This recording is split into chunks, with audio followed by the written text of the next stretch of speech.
Welcome friends. आपण हा chapter parallel lines सुरू केला आणि त्याच्यानंतर what is parallel lines, then parallel lines म्हणजे नेमकं काय, then angles made by the two parallel lines and the transversal ही कन्सेप्ट क्लिअर केली. देन त्याच्यानंतर इंटेरियर अँगल्स कसे असतात, alternate angle, exterior alternate, interior alternate कसे असतात, करस्पॉन्डिंग अँगल्स कशाला म्हणतात हे आपण पाहिलं. ओके, जर तुम्ही पाहिलं नसेल तर याच्या आधीचा जो व्हिडिओ आहे तो नक्की पहा, त्याच्यामध्ये अजून तुम्हाला ते समजून जाईल. ठीक आहे. नाव आज आपल्याला जे पुढची गोष्ट घ्यायची, interior angle theorem. Interior angle theorem नेमकं काय आहे? काल परवा याच्या आधीच्या ज्या व्हिडिओमध्ये आपण पाहिलं होतं तर त्याच्यामध्ये आपण काय पाहिलं होतं पहा, की इंटेरियर अँगल्स नेमकं काय असतात. Okay, suppose I have two lines, मी माझ्याकडे अशा दोन लाईन्स काढलेल्या आहेत. Okay, and this is the transversal, right. Okay, आता या कंडिशनमध्ये बघा आपल्याला काय म्हणता येईल. आपण अँगल्सला नाव दिलं ए, बी, सी आणि इथं डी. ओके, सो ए आणि बी हे दोघे एकमेकांचे इंटेरियर अँगल्स आहेत. Interior, not alternate, interior. आणि तसंच सी आणि डी हे एकमेकांचे इंटेरियर अँगल्स आहेत. Okay, so interior angles theorem says that. आता इंटेरियर अँगल थेरम नेमकं काय म्हणतो हे आधी क्लिअर करा. ओके, सो काय म्हटलंय बघा, if the lines are parallel, म्हणजे ह्या दोन लाईन्स कशा असल्या पाहिजेत. पहिली कंडिशन की लाईन्स पॅरलल पाहिजेत, म्हणजे ही फिगर त्याला आपण वापरू शकत नाही. ओके, सो फक्त मला तुम्हाला इंडिकेट करायचं होतं की इंटेरियर अँगल्स कशाला म्हणतात. आणि मला वाटतं मी तुम्हाला शेप्स पण काढून दिले की असं असला की त्याला इंटेरियर म्हणून टाकायचं, बरोबर आहे. किंवा तुम्हाला झेड असेल की त्याला इंटेरियर अल्टरनेट म्हणून टाकायचं. ह्या प्रॉपर्टीज किंवा ह्या गोष्टीज आपण काय केलेल्या आहेत आधी क्लिअर केलेल्या आहेत, राईट. ओके, सो आता आपलं जे थेरम आहे इंटेरियर अँगल थेरम ते काय बघा. इफ यू हॅव, आता फक्त समजून घ्यायचं आहे थेरम, कारण हे फक्त कारण इनडायरेक्ट हे वापरलेलं याच्यामध्ये प्रूफ दिलेले त्याच्यावरून आपल्याला ते सॉल्व्ह करायचं. ओके, सो क्वेश्चन काय आहे तो आधी क्लिअर करा, तुम्हाला समजणं जास्त गरजेचं आहे हे. ओके, सो आता बघा तुम्हाला सांगितलंय line M. Okay, the name of this line is M and this is N, sorry L is there and N is there transversal. ठीक आहे. आता पुढे काय म्हटलंय पहा तुम्हाला, you have given that A angle A here, B I think C here and D here, right. Okay, so तुम्हाला काय म्हटलंय बघा, आधी थेरम काय म्हणतो ते क्लिअर करूयात आपण. ठीक आहे. So if two lines are parallel with each other, दोन लाईन जर एकमेकींना पॅरलल आहेत and they have a transversal, त्यांना एक काय आहे ट्रान्सव्हर्सल आहे, then the interior angles are, म्हणजे हे जे दोन इंटेरियर आहेत ना, तर हे इंटेरियर नेमके कसे असतात बघा. Interior angles are supplementary, means याचा अर्थ काय सांगितलाय की दोघांचंही एकमेकांशी जर ॲडिशन केलं तर ते सप्लिमेंटरी येतं. सप्लिमेंटरी मीन्स व्हॉट, त्यांचं ॲडिशन 180 डिग्री येतं, right. Okay, so is it possible, हे पॉसिबल आहे का हे आपण क्लिअर करूयात आधी. आणि कसं काय पॉसिबल असू शकतं. किंवा मी एक कॉईन असं वरती फेकलेला आहे तर तुम्ही म्हणणार सर काय पडलं असेल, एक तर छापा पडला असेल, ओके, हेड पडला असेल, किंवा दुसरं म्हणजे टेल पडला असेल. ह्या दोघांपेक्षा वेगळं काय घडेल का. ओके, तर त्या पॉसिबिलिटी आपल्याला, मग तसं काय म्हटलं बघा, हे काय म्हटलंय की आपल्याला सांगितलंय की ह्या दोघांचं ॲडिशन 180 असतं, पण कधी, when the lines are similar. लक्षात ठेवा, थेरम, कॉन्व्हर्स ह्या गोष्टी आपण थोड्याशा पाहिलेल्या आहेत. ठीक आहे, अँटीसिडेंट, कॉन्सिक्वेंट वगैरे. ओके, सो लाईन जर पॅरलल असतील तर त्या दोघांचं ॲडिशन 100% 180 येतं असं थेरम सांगतंय.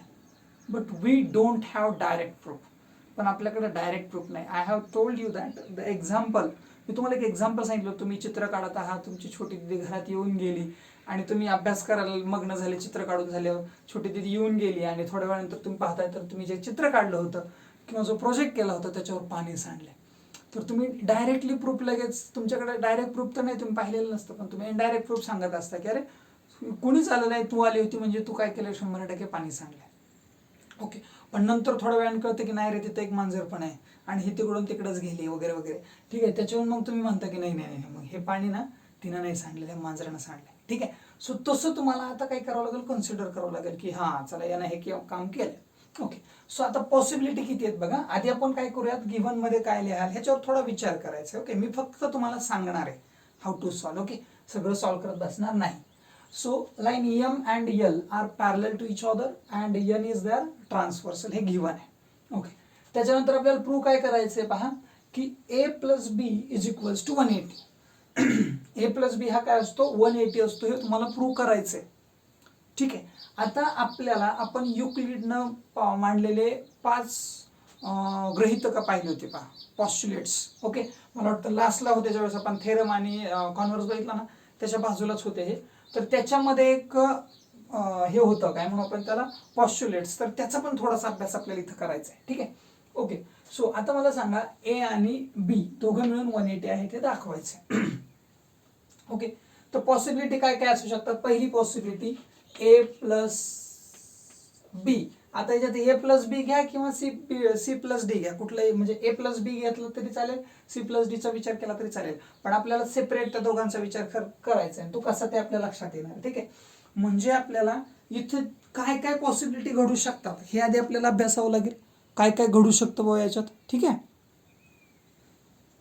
ओके. सो आता आपल्याला काय काय बघा, आपल्याला गिव्हन मध्ये काय म्हणतात, line M parallel line L and N is there transversal. ही काय, एन त्यांची ट्रान्सव्हर्सल आहे.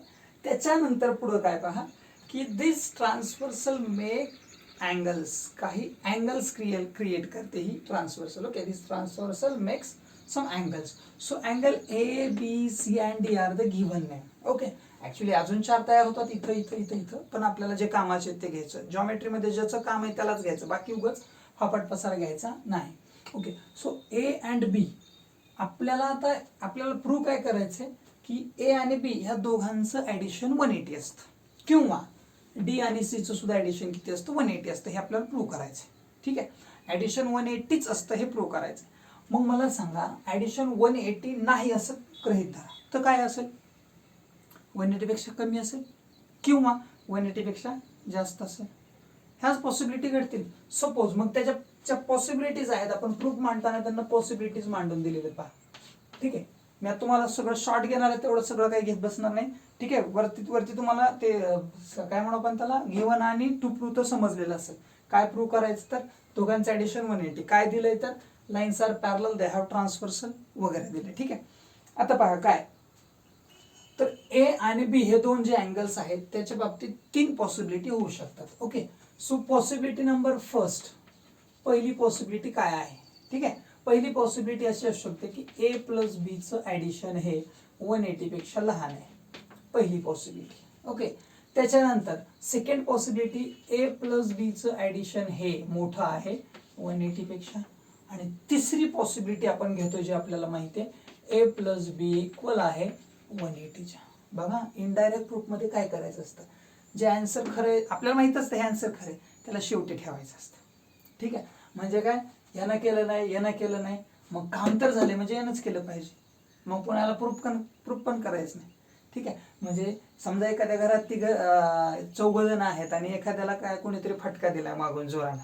ठीक आहे, मग तुमचा विश्वास असतो की आपल्याला हात मारू शकत नाही कारण आपला बेस्ट फ्रेंड आहे, आणि हा सांगतो की यानं मारलेलं नाही.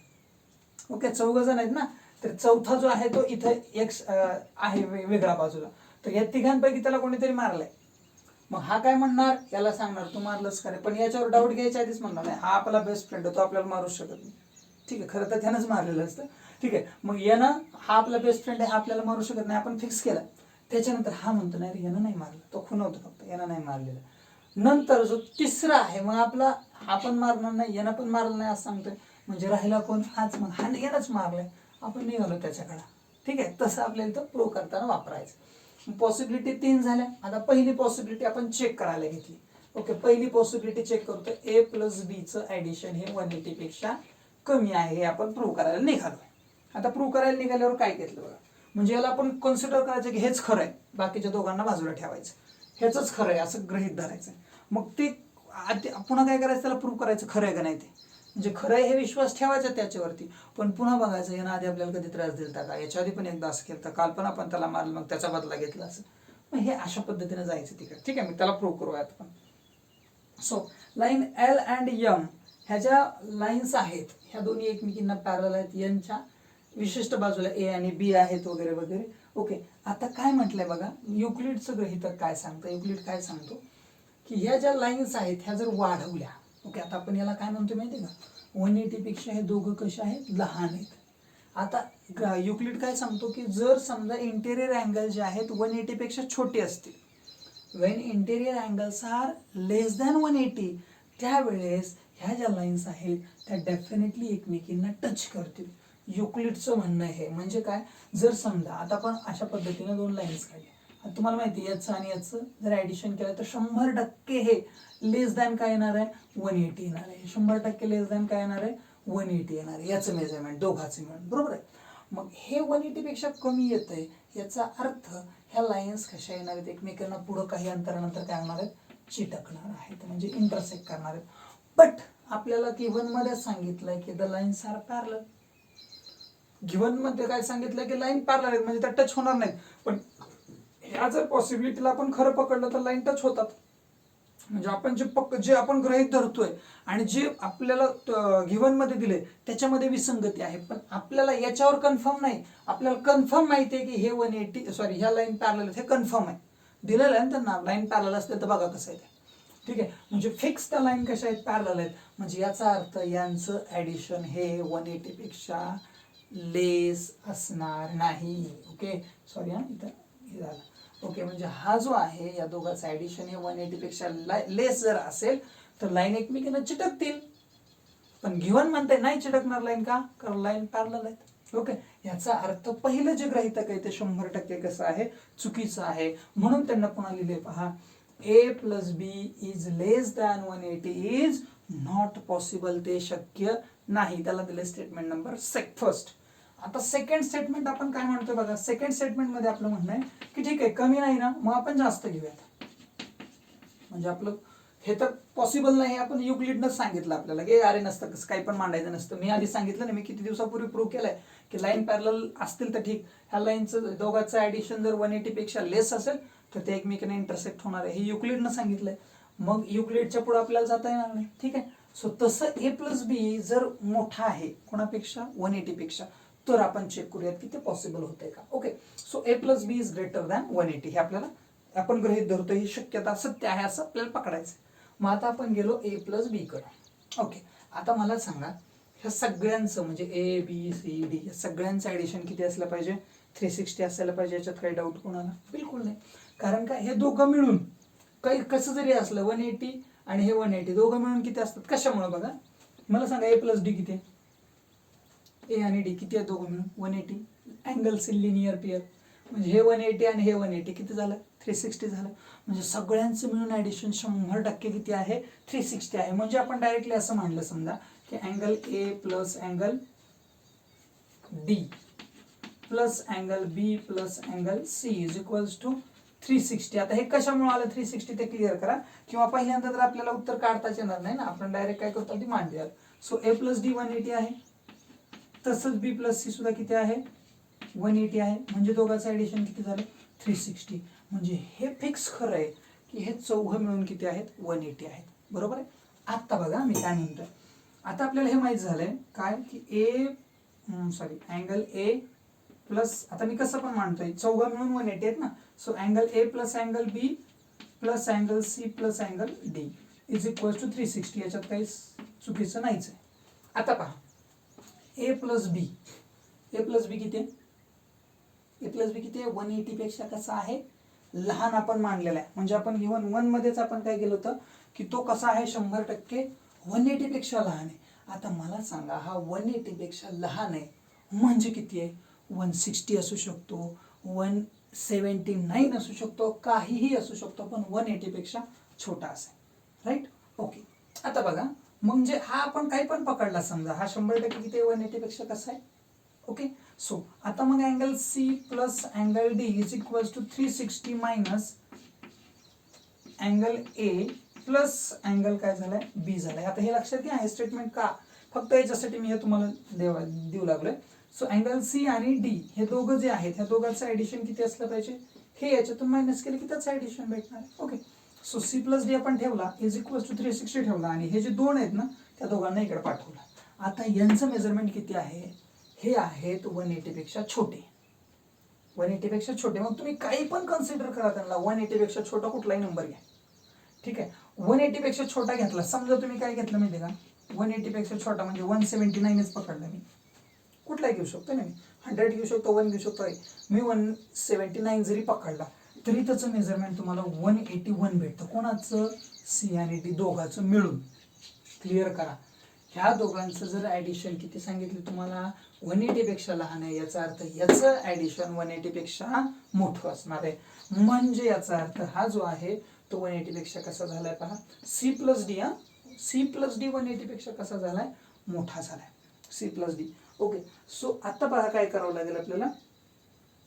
सो तर मग आपण सी प्लस डी 180 पेक्षा कसा झाला, छोटा झालाय, मोठा झालाय आपल्या आताच्या ह्याच्यानुसार. म्हणजे angle C plus angle D 180 पेक्षा मोठा झालेला आहे. पण मग अशी आपलं उत्तर, आपण काय सत्य मांडलेलं आहे, ए प्लस बी मोठा आहे 180 पेक्षा, आणि हा पण मोठाच येऊ लागलाय. मग दोन्ही जर 180 पेक्षा मोठे झाले तर ऍडिशन 360 पेक्षा जास्त जाईल, जे कसं आहे, पॉसिबल नाही. म्हणजे याचा अर्थ काय पहा, की हे जे उत्तर असणार आहे 100% कुठलंही, म्हणजे याचं जे उत्तर असेल हे ते कसं येईल पहा.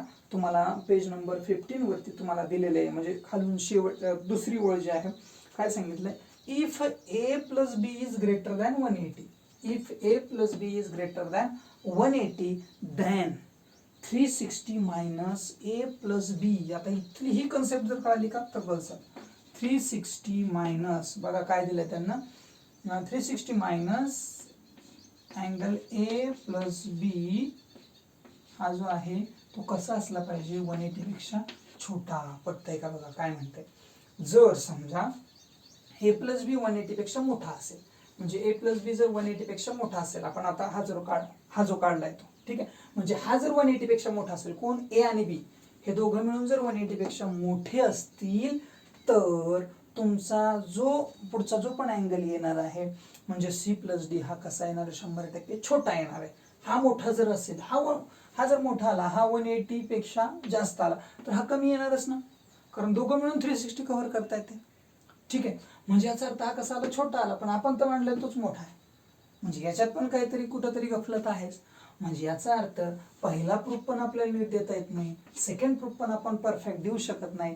म्हणजे जे राहिलं तेच कसं असणार आहे, खरं असणार आहे.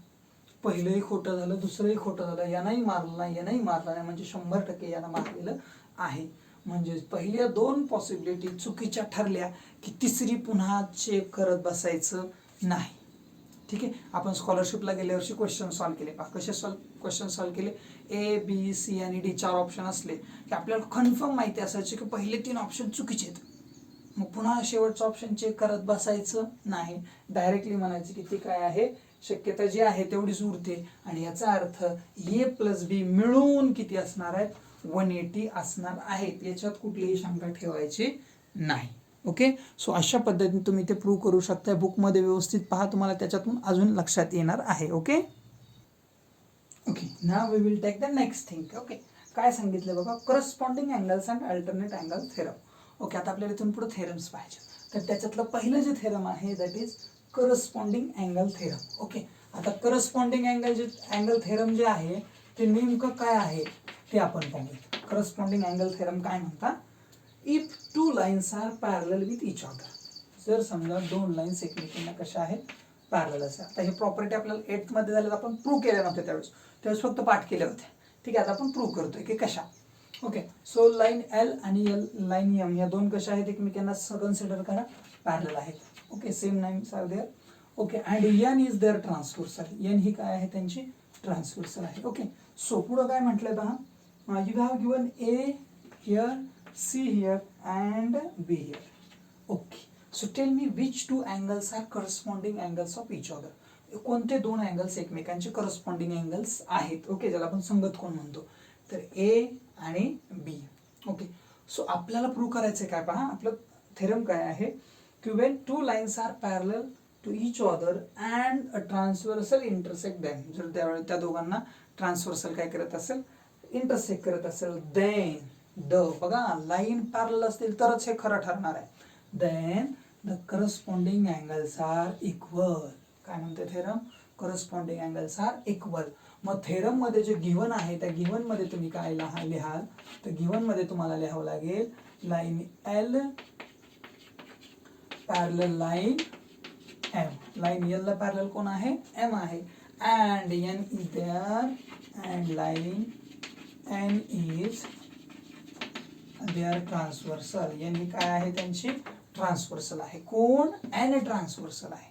सो आता आपल्याला प्रूव्ह करायचंय काय पहा, की corresponding angles are equal when lines are parallel, corresponding angles are equal, हे आपण पाहतोय. ओके, सो टू प्रूव्ह आपल्याला प्रूव्ह करायचंय काय, so to you have to prove that angle A is equals to angle B, म्हणजे angle ए आणि बी सारखे आहेत. अजून रिपीट करतोय, अँगल ए आणि बी सारखे कधी दाखवायचे, लाईन पॅरलल आहे का, लाईन पॅरलल असेल तर ते इक्वल असतात, हे थेरम आहे. ओके, सो आता डायरेक्ट आपण प्रूफ मांडूया. ठीक आहे, सो प्रूफ, आता प्रूफ आपल्याला पुरावे द्यावे लागतील, हे सत्य आहे मांडायला. ठीक आहे, माझ्याकडे एक पुरावा आहे, पहा कोणता, तुम्हाला पटतोय का मला सांगा.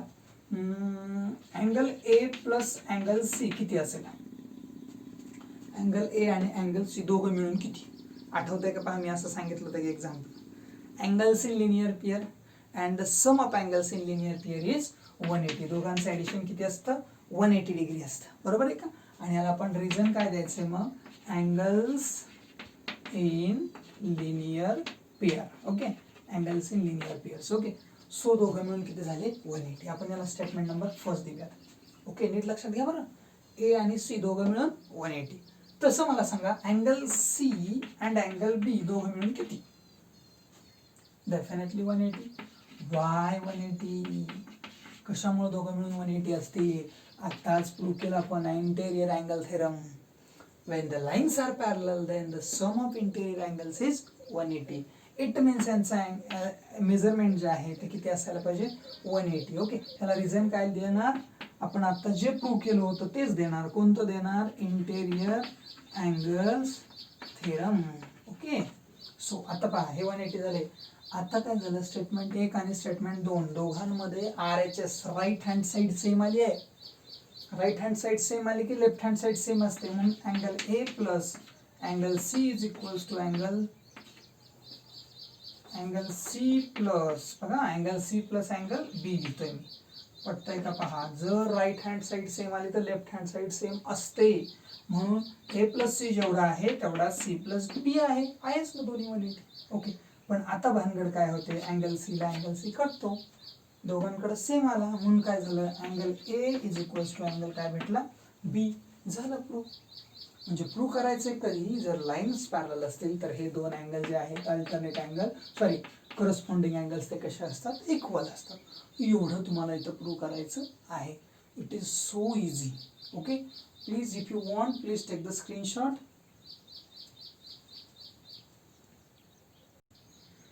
करस्पॉन्डिंग अँगल थेरम मध्ये काय बघितलं, when the lines are parallel then corresponding angles are equal.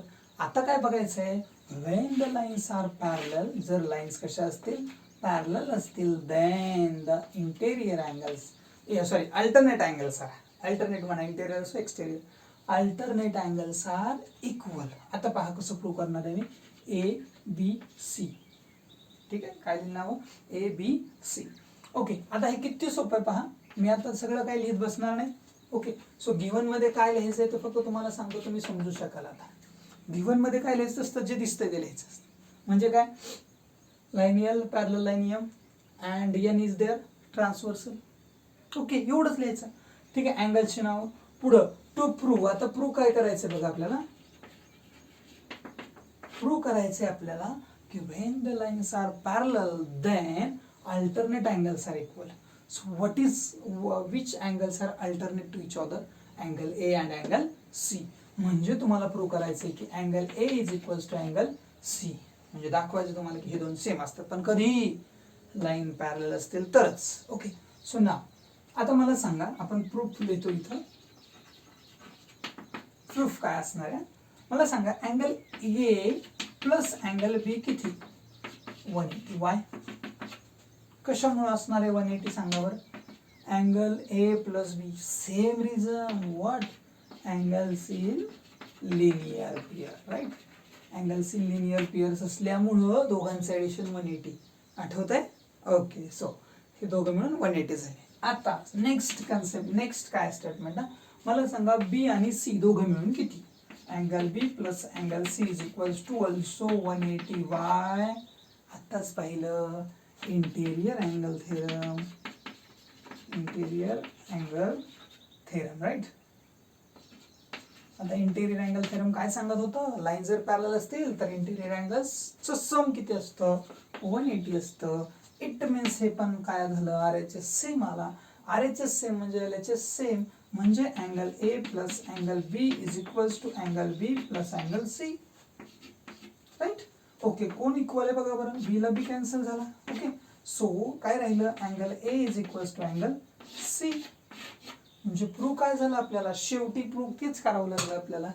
आणि लक्षात ठेवा की लाईन पॅरलल आल्या की करस्पॉन्डिंग अँगल इक्वल येणार म्हणजे येणार, लाईन पॅरलल आल्या की अल्टरनेट अँगल्स इक्वल येणार म्हणजे येणार. ह्या प्रॉपर्टीज आपण लास्ट इयर सुद्धा पाहिलेल्या आहेत. Okay, so please understand those two properties and the first theorem, interior angle theorem. आपल्याला स्टेटमेंट सगळं डोक्यात ठेवले पाहिजेत. आपण आज काय शिकलो, तर आपण आज शिकलेल्या 3 गोष्टी. Okay, means you can say the summary of the lecture काय आहे, तर इंटेरियर अँगलच्या संदर्भात, इंटेरियर अँगल जर असतील तर A plus B is equals to 180. ठीक आहे. त्याच्यानंतर आपण करस्पॉन्डिंग अँगलच्या संदर्भात शिकलो. करस्पॉन्डिंग अँगल कसे, किंवा एक काम करता येईल पहा तुम्हाला, असं एका फिगर मध्येच काढता येईल तुम्हाला. हे असं एक फिगर डोक्यात ठेवूयात आपण.